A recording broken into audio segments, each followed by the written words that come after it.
የመንግስታት ግንኙነት አዋጅ በተለያዩ ደረጃዎች የሚገኙ መንግስታት ተቀራርበውና ተናበው እንዲሰሩ የሚያስችል ነው አሉ የፌዴሬሽን ምክር ቤት አፈ ጉባኤ አገኘሁ ተሻገር። የጋራ ፖሊሲና ስትራቴጂዎች በቅንጅትና በተጣጣመ መልኩ እንዲነደፍ የሚያስችል ስለመሆኑም አንስተዋል። የመንግስታት ግንኙነት እድሎች፣ ተግዳሮቶችና መፍትሄዎች የሚል ጥናታዊ ጽሑፍ ቀርቦ ግኝቱ ላይ ከተለያዩ ባለድርሻ አካላት ጋር ውይይት እየተካሄደ ይገኛል። ውይይቱን እየተከታተለ የሚገኘው ባልደረባችን ታምራት ደለሊ ቀደም ሲል አግኝተነው ነበር። በድጋሚ እንደምን ውለሃል? መረጃዎችን መቀጠል ትችላለህ ታምራት። አመሰግናለሁ ሚኒችል። እንግዲህ ቀደም ብዬም እንዳነሳሁት እንደሚታወቀው በሀገራችን ኢትዮጵያ በተለይም ደግሞ የፖሊሲ ጥናት ኢንስቲትዩት የተለያዩ ኢኮኖሚያዊ እንዲሁም ማህበራዊና ፖለቲካዊ ፋይዳ ያላቸው የተለያዩ ጥናቶችን በመከወን ይታወቃል። ለዚህም የተለያዩ ጥናቶችን በመከወን ውጤታማ የሆኑ ምርምሮችን ይፋ ሲያደርግ ቆይቷል ላለፉት በርካታ ዓመታት። በተለይም ደግሞ በዲሞክራሲ ስርዓት ግንባታ ላይም የራሱን አሻራ በተለይ የተለያዩ ምርምሮችን በመከወን የራሱን አሻራ እያሳረፈ የሚገኝ ኢንስቲትዩት ነው ማለት ነው። ለዚሁ ማሳያ የሚሆነው ደግሞ በዛሬው ዕለት በተለይም ላለፉት አንድ ዓመታት ሲያጠና የነበረውን ጥናት በተለይ የመንግስታት ግንኙነት እድሎች፣ ተግዳሮቶችና መፍትሄዎቻቸው ላይ ትኩረት ያደረገ ጥናት በመከወን ነው በዛሬው ዕለት ግኝቶቹ ላይ ከተለያዩ ባለድርሻ አካላት ጋር ውይይት እያደረገ የሚገኘው ማለት ነው። ይህንንም ውይይት ያዘጋጁት ከፖሊሲ ጥናት ኢንስቲትዩቱ ጋር በመተባበር የጠቅላይ ሚኒስትር ጽህፈት ቤት እንዲሁም ደግሞ የፌዴሬሽን ምክር ቤት ከዛ ባሻገር ደግሞ የሰላም ሚኒስቴርም በአጋርነት አራቱ ተቋማት በጋራ ሆኖ ነው ይህንን የውይይት መድረክን ያዘጋጁት ማለት ነው። በውይይት መድረኩም ይህ ከዚህ ጥናት ላይ የተገኘው ውጤት በቀጣይ በምን መልኩ ነው መተግበር ያለበት ላይ ትኩረት የሚያደርግ ውይይት ነው ማለት ነው። ምናልባት ጥናቱ ምን ጉዳዮችን ያካተተ ነው፣ እንዴትስ ተሰራ የሚለውን ደግሞ እንዲነግሩን አንድ እንግዳ ወደዚህ ጋብዥ ያለው እንግዳችን አቶ ማርቆስ ደበበ ይሰኛሉ። የጥናት ቡድኑ አባል ናቸው። እጅግ አድርጌ አመሰግናለሁ ለሰጡኝ ጊዜ። እንደው ወደ ጥያቄ ለማለፍ በሀገራችን ታሪክ የመንግስታት ግንኙነት ታሪክ ምን ይመስላል ከሚለውን ጀምር። እኔም በጣም አመሰግናለሁ። እንግዲህ የመንግስታት ግንኙነት በምንልበት ሰዓት ላይ ከተለያዩ ስርዓቶች ጋር ሊገናኝ የሚችል ነው ነገር ነው የመንግስታት ግንኙነት የምንልበት። ግን በተለይ ደግሞ በፌዴራል ስርዓቶች ላይ የመንግስታት ግንኙነት እንደውም እንደ ላይፍ ብለድ በህይወት ፌዴራል ስርዓቱ ጠንካራ እንዲሆን ስርዓት በጣም እንዲተገበር ከሚያደርጉ ነገሮች አንዱ ነው። ስለዚህ በእኛ ሀገር ላይ የፌዴራል ህገ መንግስታችን ከወጣበት ጊዜ ጀምሮ የተለያዩ የመንግስታት ግንኙነቶች ነበሩ። የተለየው ነገር ምንድነው? ለረጅም ጊዜ በእኛ ሀገር የመንግስታት ግንኙነቶች ሲደረጉ የነበር። እንግዲህ የመንግስታት ግንኙነት ስንል የፌዴራል መንግስቱ አሉ፣ የክልሎች አሉ። በማዕከላቸው የተዋረድ የሚደረግ ግንኙነት አለ። በክልሎች ማዕከል የሚደረግ የጎንዮሽ ግንኙነት አለ። እንዲሁም ደግሞ በፌዴራል መንግስት ተቋማትና በክልል መንግስታት ተቋማት መካከል የሚደረግ ዘርፋዊ ግንኙነቶች አሉ። እነዚህ ለረጅም ጊዜ በእኛ ሀገር ላይ ሲደረጉ የነበረው ኢንፎርማል በሚባለው ህግና ስርዓት በሌለው መንገድ ሲተገበሩ ነበር። ስለዚህ በቀን ተቀን ግንኙነታቸው ነው ይሄ መንግስታት ግንኙነት ሲደረግ የነበረው።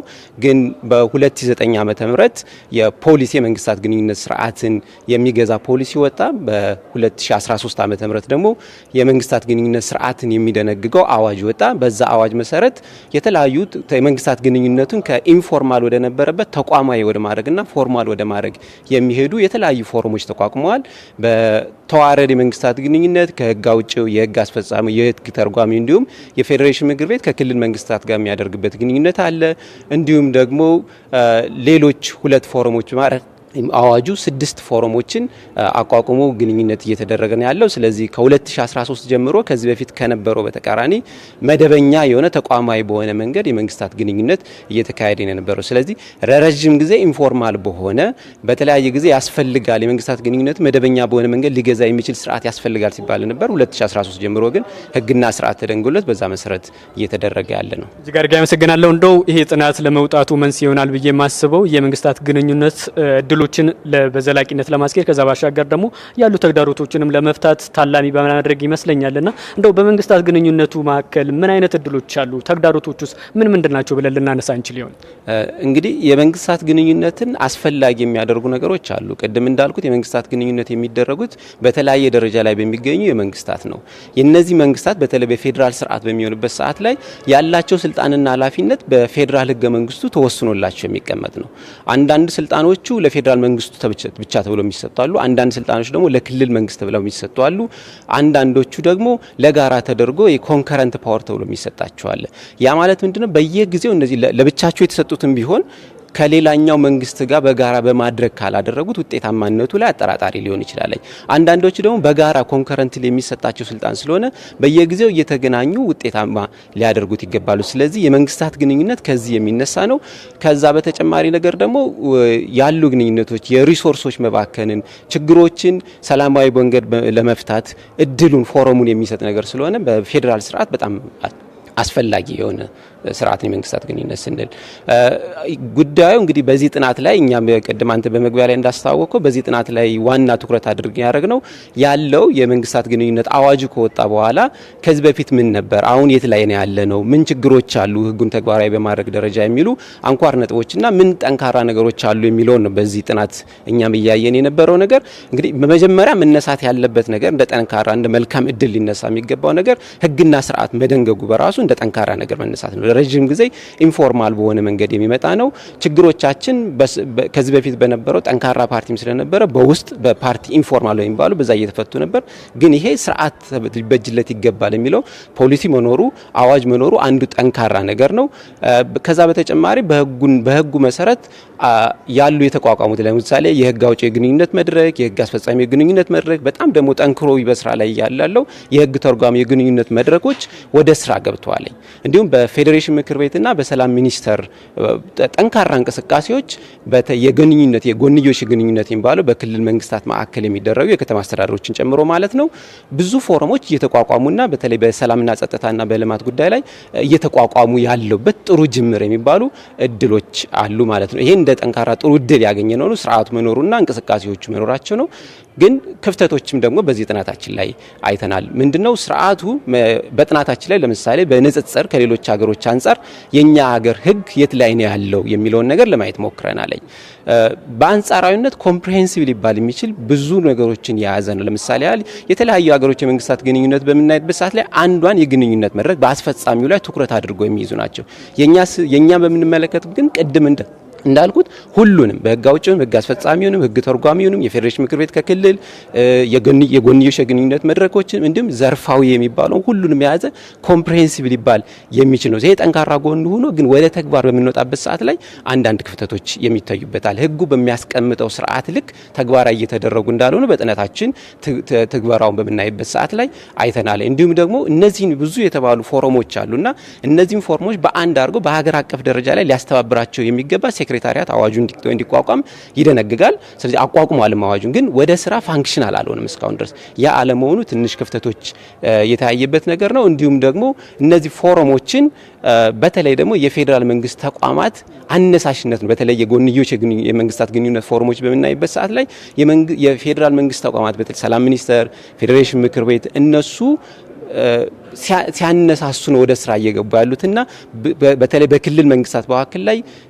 ጠንካራ ሊባል የሚችል ተነሳሽነት ያለመኖር ጉዳዮች ይታያሉ። እንዲሁም ደግሞ በተለይ ከጎንዮሽ የመንግስታት ግንኙነት አንጻር በምናይበት ሰዓት እነዚህም ፎረሞች በመደበኛነት ከመጠቀም ይልቅ ችግሮች ሲከሰቱ የመጠቀም ክፍተቶች አልፎ አልፎ ይታዩ። እነዚህ አይነት ክፍተቶች ነው ያሉት። አቶ ማርቆስ ደበበ ለሰጡኝ ጊዜ እጅግ አድርጌ አመሰግናለሁኝ። እንግዲህ ምንችል እንደተመለከትከው ይህንን ጥናት ደግሞ ለማስፈጸም የተለያዩ ባለድርሻ አካላት የሚመለከታቸውም የተለያዩ ርብርብ ሊያደርጉ እንደሚገባ ነው በመድረኩም የተነሳው ማለት ነው። በቀጣይነት እንግዲህ ይህንን ግኝት ወደ ውጤታማነት ለመቀየርም ጥረቶች እንደሚደረጉም ጭምር ነው የተገለጸልን። ባልደረባችን ታምራት ደለሊ ለመረጃ አመሰግናለሁ። ባለበት መልካም ጊዜ ይሁንልህ።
ኤልያስ በቀለ የተለያዩ ማሽኖችን ዲዛይን በማድረግ አመታትን አሳልፏል። በሙያ ቆይታው የግብርና ማሽኖች ላይ ያለውን የአቅርቦት ክፍተት የተረዳው ኤልያስ ከቤተሰቦቹ ጋር በመደራጀት የግብርና ማሽኖችን የማምረት ስራ ሊጀምር ችሏል። የስንዴ መውቂያ፣ በቆሎ መፈልፈያ፣ ገልባጭ ተሳቢዎች፣ የመኖ ማቀነባበሪያ ማሽኖች፣ የእህል ጎተራ ማሽኖችን እንሰራለን፣ እናመርታለን።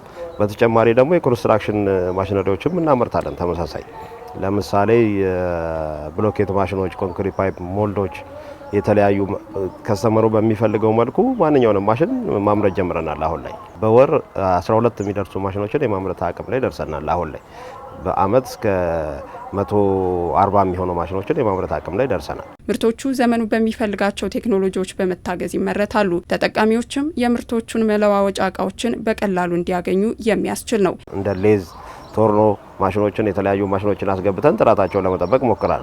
በዚህ አመት ደግሞ ሲኤንሲ ፋይበር ሌዘር የሚባል ዘመናዊ በኮምፒውተር የታገዘ ማሽን ተጠቅመን ዲዛይን ሰጥተነው ዲዛይኑን ተጠቅሞ የሚቆርጥልን ማሽን እየተጠቀምን ጥራቱን ለመጠበቅ በዚህ ደረጃ እየተጓዝን ያለ ነው። ሙሉ በሙሉ በማምረታችን አንደኛ የምናቀርበው ማሽን ሙሉ ዋስትና እንሰጣለን፣ ለተጠቃሚ ሙሉ ዋስትና እንሰጣለን። ሁለተኛ አፕዴት በየአመቱ አፕዴት እናሻሽላለን። ስለዚህ ከዚህ በፊት የገዛንን ማሽን ሳይቀይር የሚሻሻለውን ነገር አሻሽለን ስፔር ፓርት የሚቸግረው ከሆነ የሚያስፈልገውን ነገር አምርተን እናቀርብለታለን። በዛ ደረጃ አገር ውስጥ መመረቱ ለተጠቃሚው ሞር አድቫንቴጅ ያደርገዋል። የግብርና ማሽኖቹ በነዳጅም ሆነ በኤሌክትሪክ የሚሰሩ ናቸው። ይህም እንደየአካባቢው ጥቅም ላይ እንዲውሉ ይረዳል። ይሄ ማሽን የእንጨት መፍጫ ማሽን ነው። የሚፈጨው እንጨቶች ደግሞ እነዚህ ውድቅዳቂ ከየእንጨት ቤቶች ምናምን ተፈላልገው ነው የሚገጣጠሙት። ከዛ በኋላ ወደ ከሰል ነው የሚቀየረው። በዚህ በኩል ሆፐር አለው፣ እዚህ ጋር መክተቻ ነገር አለው። በዚህ በኩል እንጨቱ ይገባል። በዚህ በኩል ደግሞ ንፋስ አለ። ንፋሱ ሳክ እያደረገው ወደ ማጠራቀሚያ ጎተራ ይወስደዋል። በሰዓት አሁን 20 ኩንታል ድረስ እንጨት መፍጨት ይችላል። 3 ፌዝ ሞተር ነው። 3 ፌዝ ኤሌክትሪክ ይገጠመለታል። ከዛ ከተገጠመለት በኋላ ይሄ ፓወር ኦን ሲደረግ ሲሽከረከር ይህንን ማሽን ያሽከረክረዋል። ከዛ በኋላ ምርቱን ማምረት ብቻ ነው የሚፈልገው። የስንዴ ገብስ ምናምን አጠቃላይ በአንድ የሚሰራ ማሽን ነው ይሄኛው። ማጉረሻውን በዚህኛው ማጉረሻውን ነው በዚህ እንሰጠዋለን። ሞተር በዛኛው በኩል ይገጠማል። ችንጋ አንድ ላይ ሶስቱንም አንድ ላይ እንትን ይላል። ሞተር ሲነሳ አንድ ላይ እንትን ይላል፣ ይንቀሳቀሳል። እና ማውረጃው በዚህኛው ነው፣ ማጉረሻው ደግሞ በዚህኛው ነው። ትንሽ የኤሌክትሪክ ኃይል የሚያገኝ ሰው በዲናሞ እዚህ ጋር እንደምታየው ተጠቅሞ በዲናሞ እንዲሰራ እናደርጋለን። ኤሌክትሪክ ምንም የሌለበት ደግሞ ቦታ ከሆነ እዛ ጋር በጄኔሬተር ወይ በናፍጣ ወይ በቤንዚን የሚሰሩ ማሽኖችን እናቀርባለን።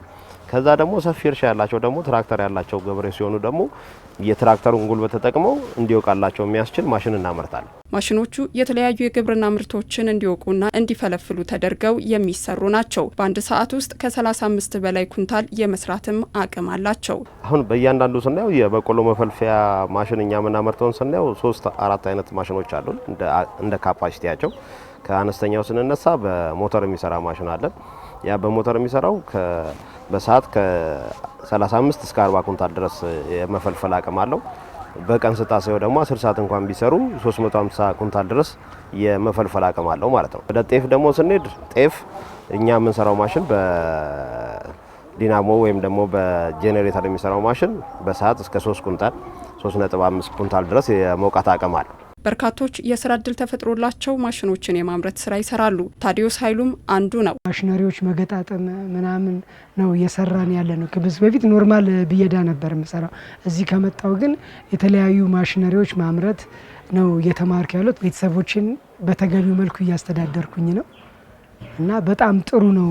ለኔ የሙያ ማሻሻያ አድርጌ ያለው በተሻለ መልኩ የማሽኖችን ግንዛቤ እንዲኖረኝ አድርጓል ማለት ነው። ወርክሾፓችን ላይ ከ20 በላይ ሰራተኞችን የስራ እድል ፈጥረናል። ማሽኑ ደግሞ ሲወጣ ገበሬው ጋር ሲሄድ አንዱ ማሽን ለመጠቀም ከ3 እስከ 4 ሰራተኛ ይፈልጋል። የሚሰራቸውን ማሽኖች ከሀገር ውስጥ ገበያ ከማቅረብ ባሻገር ለውጭ ገበያ ተደራሽ ማድረግ ኤልያስ በቀጣይ ትኩረት አድርጎ የሚሰራበት ነው።